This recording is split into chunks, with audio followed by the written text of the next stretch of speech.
On rappelle que le terme génocide est évidemment contesté. Mais aussi, c'est le fait que le Hamas, en tout cas les membres du Hamas, que le Hamas soit désormais. Le pouvoir de dissuasion doit être donc détenu par le Hamas. Donc le Hamas en l'espèce. Vous n'avez pas répondu à ma question. Est-ce que le Hamas doit accepter d'être désarmé? Vous ne dites pas si le Hamas doit être désarmé ou pas. Mais pardonnez-moi, le Hamas, c'est légitime que le Hamas soit réticent à être désarmé. À quel moment on va se poser la question de que les Palestiniens décident de leur propre sort? Ce qui bloque aussi, c'est le fait que le Hamas, dans cet accord, est censé rendre les armes ou partir.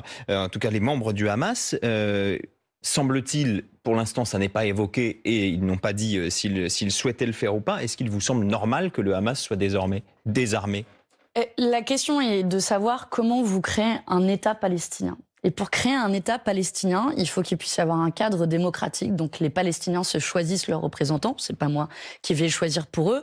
Et il faut qu'ils aient les capacités de se défendre. Parce que vous avez Israël, qui est un des États les plus militarisés au monde. Et vous refuserez à un État d'avoir un pouvoir de dissuasion. Le pouvoir de dissuasion doit être donc détenu par le Hamas aujourd'hui. Il doit être détenu par le gouvernement légitime. Donc le Hamas en l'espèce. Non, qui sera élu dans la bande de Gaza. Jusqu'à preuve du contraire, il n'y a pas eu d'élection depuis des années. Les conditions d'une élection ne vont pas être réunies immédiatement. Vous n'avez pas répondu à ma question. Est-ce que le Hamas doit accepter d'être désarmé? Le Hamas doit tout faire pour essayer de trouver un accord de paix. Mais un accord de paix, ça veut d'abord dire que les combats s'arrêtent. Je vais vous dire, la dernière fois qu'il y a eu un cessez-le-feu, le gouvernement de Benjamin Netanyahou a arrêté de le respecter après quelques jours. Et depuis, les massacres ont continué. Je veux dire, mais vous ne dites pas si le Hamas doit être désarmé ou pas. Mais c'est pas à moi de le dire. C'est pas à moi de le dire. Vous pouvez pas demander des conditions indispensables pour que cet accord soit réalisé. De la même manière, vous pouvez pas demander à un État comme l'Ukraine d'être désarmé. Parce que mais si pardonnez-moi, demain... le Hamas et le gouvernement ukrainien, c'est pas exactement la même chose. La question est de savoir comment vous créez un État palestinien. Créer un État palestinien, c'est faire en sorte que les Palestiniens puissent décider pour eux-mêmes. Ça fait des dizaines d'années que ce territoire est colonisé, des dizaines d'années qu'il est massacré. Vous voyez, le plan de Donald Trump, on en parle assez peu, prévoit même un plan de développement économique. Donc il est légitime que le Hamas soit réticent à être désarmé. Il est légitime que le gouvernement palestinien, et ce n'est pas à moi de dire qui doit figurer dans le gouvernement palestinien, c'est aux Palestiniens de décider. Comment on est arrivé dans une situation où on a un peuple de 2 millions d'habitants dans la bande de Gaza qui se font massacrer, qui se font déplacer, qui sont soumis à la famine et à qui on ne peut plus dire « vous décidez pour votre propre avenir ». Sans compter l'état de destruction, quand bien même il y aurait un cessez-le-feu demain dans la bande de Gaza, ce que tout le monde souhaite.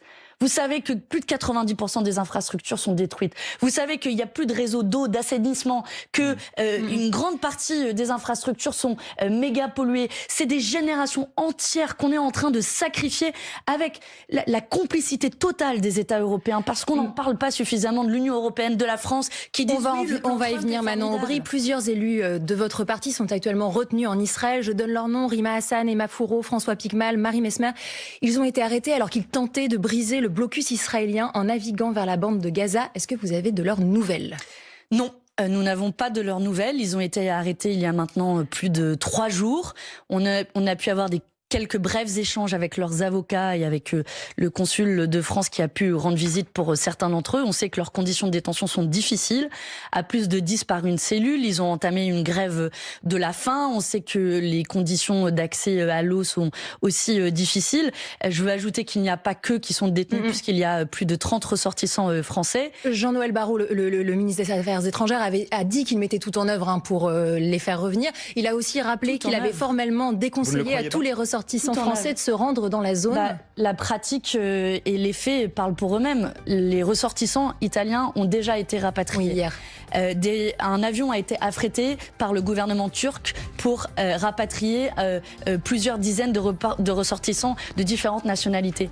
Et où est la France? Que fait la France? J'observe que le gouvernement de la Colombie, par exemple, a expulsé l'ambassadeur israélien. Et donc il s'agirait pour la France d'enfin agir, d'expulser une ambassade génocidaire et de prendre des sanctions. Merci Manon Aubry. On rappelle que le terme génocide est évidemment contesté. Merci Manon Aubry, eurodéputée, la France Insoumise, présidente de la gauche au Parlement européen. Merci Camille Vigogne-Lequat, journaliste au Nouvel Obs.